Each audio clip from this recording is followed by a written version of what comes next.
అండి. రాహుల్ గాంధీ చేసే పనులు ఎలా ఉంటాయంటే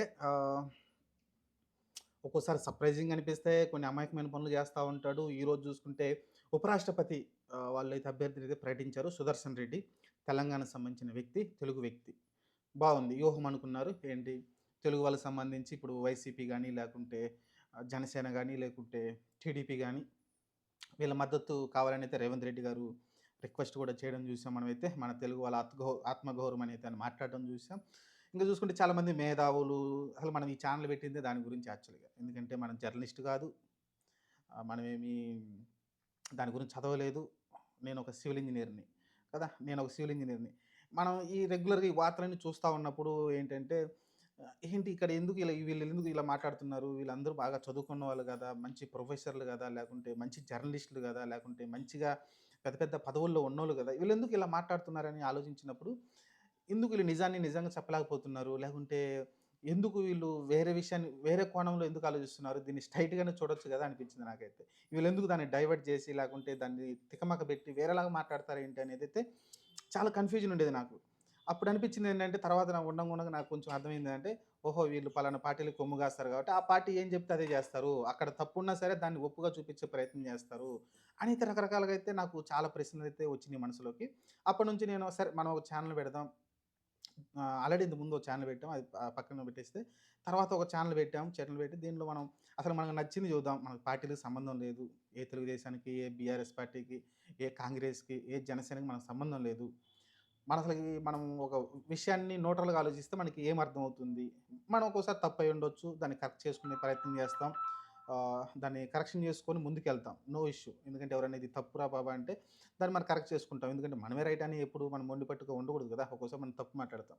కాబట్టి ఇప్పుడు విషయానికొస్తే కొంతమంది మేధావులు ఇప్పుడు సుదర్శన్ రెడ్డి గారు తెలుగువారు నిలబడ్డారు. కొంతమంది మేధావులు ఇప్పుడు ఏం మాట్లాడుతున్నారంటే కొంతమంది పార్టీలకు సంబంధించిన వ్యక్తులు అనుకోండి ఒక రకంగా. వాళ్ళేం మాట్లాడుతున్నారు, మన తెలుగువాడికి మనమే సపోర్ట్ జేసుకోవాలి. ఇంక తెలుగుదేశాన్ని ఇరకాటంలో పెట్టేశారు. జనసేనని ఇరకాటంలో పెట్టేశారు. మన తెలుగుదేశానికి అంటే మన తెలుగు వాళ్ళ ఆత్మగౌరవాన్ని కాపాడాలంటే సుదర్శన్ రెడ్డికి మద్దతివ్వాలి. ఎందుకంటే తెలిసిందే జనసేన, టీడీపీ వచ్చేసి ఎన్‌డీఏ కూటమిలో భాగస్వామిగా ఉన్నారాళ్ళు. బీజేపీతో పొత్తులో ఉన్నారు కదా! అప్పుడు ఆటోమేటిక్‌గా ఏంటి తమిళనాడు నుంచి నిలబెట్టిన మన రామకృష్ణన్ ఎవరైతే ఉన్నారో ఆయన ఇప్పుడు ప్రస్తుతం గవర్నర్‌గా ఆయన మహారాష్ట్ర గవర్నర్‌గా ఉన్నారు. ఇప్పుడైతే ఉపరాష్ట్రపతిగా ఆయనైతే ఎన్నికైతే చేస్తున్నారు ఎన్‌డీఏ కూటమి నుంచి. ఆయనకి మద్దతు యాక్చువల్‌గా ప్రకటించారు గూడా వీళ్ళు. జనసేన, టీడీపీ గూడా ప్రకటించారు. వైసీపీ గూడా ఆల్‌మోస్ట్ వాళ్ళు గూడా రామకృష్ణన్‌కే మద్దతయితే ప్రకటించడం చూసాం మనమైతే. ఎందుకంటే కాంగ్రెస్ తోటి వాళ్ళకి ఐఎన్‌డీ కూటమిలో లేరు గాబట్టి. అయిపోయిన తర్వాత ఇప్పుడు సడెన్‌గా వచ్చేసి రాజ్‌నాథ్ సింగ్ గారు గూడా ఏమన్నారు, మీకెట్లా మద్దతు అంటే ఎక్కువ ఓట్లు లేవు గాబట్టి, ఖచ్చితంగా మీరు నిలబెట్టకుండా ఉంటే యునానిమస్‌గా అయిపోతుంది. ఏకగ్రీవం అయిపోతుంది. అది మంచిగా ఉంటుంది మీకని ఆయన గూడా రిక్వెస్ట్ చేశారు. దానికి కాదనకుండా ఈళ్ళు తెలంగాణ నుంచి ఒక మాజీ న్యాయమూర్తి, అలానే మాజీ జస్టిస్, హైకోర్టు జస్టిస్ అయిన న్యాయమూర్తిగా పనిచేశారాయన. జస్టిస్‌గా పనిచేశారు. ఆయన తీసుకొచ్చి సుదర్శన్ రెడ్డి గారిని ఇప్పుడు తీసుకొచ్చారు, బరిలో పెట్టారు. ఇప్పుడు ఏం చేయాలి? ఇప్పుడు 2 ఇరకాటాలు. అసలకి ఇది యాక్చువల్‌గా తెలుగుదేశాన్ని, జనసేనని ఇరకాటంలో, వైసీపీని ఇరకాటంలో పెట్టాలని ప్రయత్నించారు. కానీ ఇప్పుడు ఎవరు ఎవరు ఇరుక్కున్నారు దీంట్లో చెప్పండి నాకు అర్థం కాదు. ఎవరు ఇరుక్కున్నారు? తమిళనాడుకి సంబంధించి డీఎంకే అధినేత ప్రస్తుత ముఖ్యమంత్రి స్టాలిన్ ఇరుక్కున్నాడు. ఎందుకు? తమిళనాడు నుంచి యాక్చువల్‌గా అసలకి తమిళోళ్ళు తమిళనాడుకి సంబంధించి వాళ్ళ పార్షియాలిటీ ఎక్కువ. తెలుగు వాళ్ళని అందరిని ఆదరిస్తారు. ఏ రాష్ట్రంలో ఉన్నా, ఎవరున్నా సరే వాళ్ళందరిని ఆదరిస్తారు. హక్కుని చేర్చుకుంటారు. తమిళనాడు మనకు తెలిసిందే కదా! వాళ్ళ భాష అంటే పిచ్చి, వాళ్ళ జాతి అంటే పిచ్చి. చాలా పిచ్చి పిచ్చిగా ఉంటారోళ్ళు. మా తమిళం అని వాళ్ళు అసలకి ఏంటంటే వాళ్ళు వేరే రేంజ్. మన దేశంలోనే ఎక్కువ ప్రాంతీయత భావన ఎక్కువ కలిగి ఉన్న వాళ్ళు ఎవరైనా ఉన్నారంటే తమిళనాడుకి సంబంధించే కదా! అందులోనూ డీఎంకే స్టాలిన్ వీళ్ళు. వాళ్ళ కొడుకు ఉదయనిధి స్టాలిన్. కాబట్టి మరి ఇప్పుడు రామకృష్ణన్‌కి ఇప్పుడు మద్దతు ఇవ్వాలా? తమిళనాడుకి సంబంధించిన వ్యక్తినే పెట్టారు గదా! తమిళ ఆత్మగౌరవాన్ని కాపాడాలంటే ఇప్పుడు డీఎంకే అధినేత ఇప్పుడు ప్రస్తుతం సీఎం స్టాలిన్ ఎవరికి మద్దతు ఇవ్వాలి? ఇరకాటంలో పడ్డాడు గదా! వాళ్ళ ఐఎన్‌డే కూటమి వ్యక్తే గదా అతను.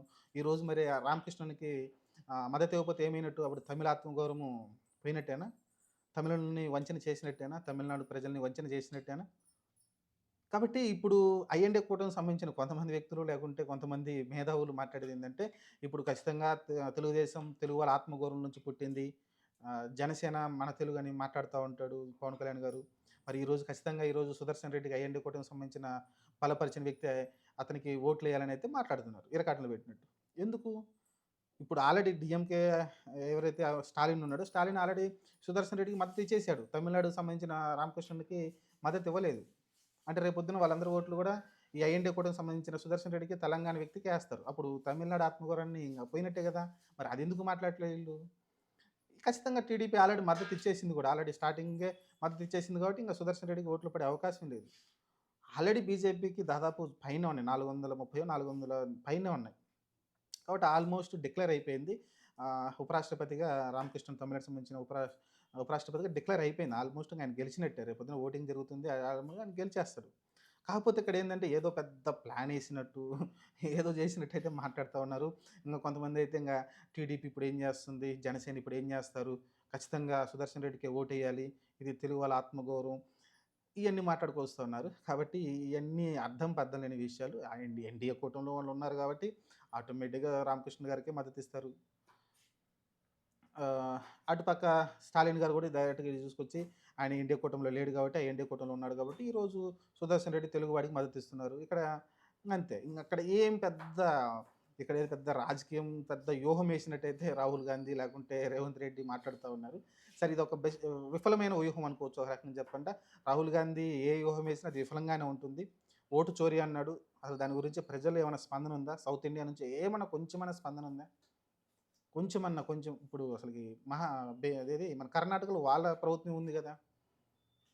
వాళ్ళ ప్రభుత్వం గెలిచింది ఇంక చోరీ ఓట్లతో గెలిచినట్టేనా? ఫర్ సపోజ్ అనుకుందాం. చోరీ ఓట్లతో గెలిచినట్టే గదా! కాబట్టి వాళ్ళ ప్రభుత్వం అధికారంలోకి వస్తేనేమో చోరీ గాదు. ఇక్కడ తెలంగాణలో మరి చోరీ ఓట్లతోటే వచ్చినట్టేనా కాంగ్రెస్ ప్రభుత్వం? కాబట్టి ఇలా రకరకాలుగా అయితే జరుగుతూ ఉంటుందండి.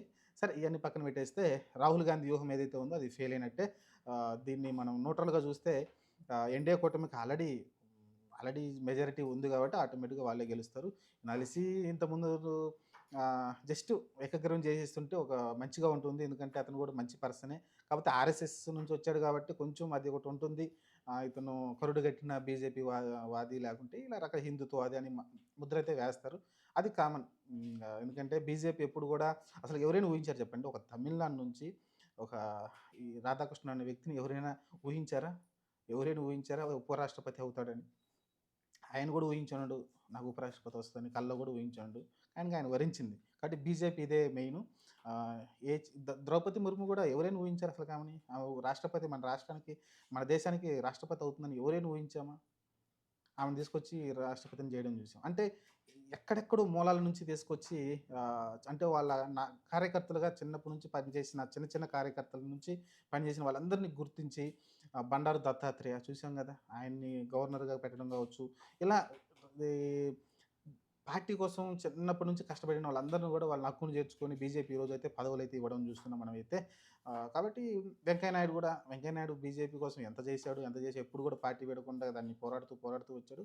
ఆయన కూడా ఉపరాష్ట్రపతి దక్కడం చూసాం. కాబట్టి ఇలా అన్నీ చూసుకుంటే బీజేపీ ఏందంటే వాళ్ళ కార్యకర్తలనైతే చాలా జాగ్రత్తగా చూసుకుంటుంది. వాళ్ళు పార్టీ కోసం పనిచేస్తే కొన్ని సంవత్సరాల తర్వాత ఆటోమేటిక్‌గా వాళ్ళకైతే ఆ పదవులైతే దక్కడం చూస్తాం.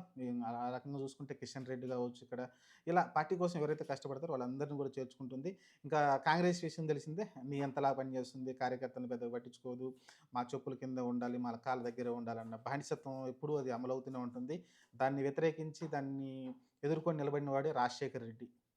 అలానే జగన్మోహన్ రెడ్డి గూడా అలానే నిలబడ్డాడు. మా చెప్పుల కింద, కాళ్ళ కింద ఉండబట్టే గదా! ఉండమంటేనే గదా! బయటకొచ్చి పార్టీ పెట్టుకొని ఈరోజు కాంగ్రెస్ నామరూపాలు లేకుండా పోయింది ఆంధ్రప్రదేశ్‌లో. కాబట్టి ఇయన్నీ, ఇయన్నీ ఇంత ఓవరాల్‌గా అయితే చెప్పాల్సొచ్చిందంటే ఇక్కడ పెద్ద ఇరకాటం పెట్టింది లేదు. పెద్ద విషయం లేదు. రేపొద్దున బీజేపీ బలపరిచిన ఎన్‌డీఏ కూటమి బలపరిచిన రాధాకృష్ణ గారైతే ఉపరాష్ట్రపతి అయిపోతున్నారు. దాంట్లో క్లారిటీగా ఉంది మనకైతే. మరి మిగతా మేధావులందరూ ఇంకా తెలుగుదేశాన్ని, జనసేనని, వైసీపీని పెద్ద ఇరకాటంలో పెట్టినట్టు, వ్యూహం పడినట్టు చేస్తా ఉన్నారు. ఆల్రెడీ రీసెంట్‌గానే కదా వైసీపీ జగన్ గారు క్లియర్‌గా చెప్పాడు. ఆంధ్రప్రదేశ్ గురించి మాట్లాడలేదు నువ్వు బాబుతోటి కుమ్మక్కయ్యావు అని మాట్లాడాడు. కాబట్టి అటుపక్క వైసీపీ కూడా పెద్ద సానుకూలంగా ఏం లేదు ఐఎన్‌డీఏ కూటమికి. కాబట్టి అక్కడున్న 3 పార్టీలు కూడా రాధాకృష్ణకే ఓట్లు పడతాయి. ఐఎన్‌డీఏ కూటమికే ఓట్లయితే క్లియర్‌గా పడిపోతాయి. చూద్దాం. ఎలక్షన్ అయితే సెప్టెంబర్ 9 అనుకుంటా కదా! 9 రోజునైతే ఎలక్షన్ ఉంటుంది. చూద్దాం కండక్ట్. ఖచ్చితంగా పార్టీ హక్కుంటుంది ప్రజాస్వామ్యంలో. ఎవరైనా నుంచోబెట్టొచ్చు. రీసెంట్‌గా పులివెందులలో కూడా అదే జరిగింది కదా! సరే చూద్దాం. ప్రస్తుతానికైతే ఆహ్, ఆల్మోస్ట్ ఉపరాష్ట్రపతిగా కలిసి రాధాకృష్ణ గారు ఖాయమైనట్టే అని నాకైతే అనిపిస్తుంది. ఇక్కడ రాహుల్ గాంధీ గారు పెద్ద వ్యూహం వేసినట్టు అనిపించింది. కానీ స్టాలిన్‌ని ఇరకాటంలో పెట్టారు. ఎందుకంటే వాళ్ళకి నమ్మకస్తులైన బంటు అసలు యాక్చువల్‌గా. కాంగ్రెస్‌కి నమ్మకమైన బంటు ఎవరైనా ఉన్నారంటే ఈ మొత్తం భారతదేశంలో అది స్టాలిన్ డీఎంకే పార్టీ. వాళ్ళని ఇరకాటంలో పెట్టేసాడు ఈరోజు రాహుల్ గాంధీ.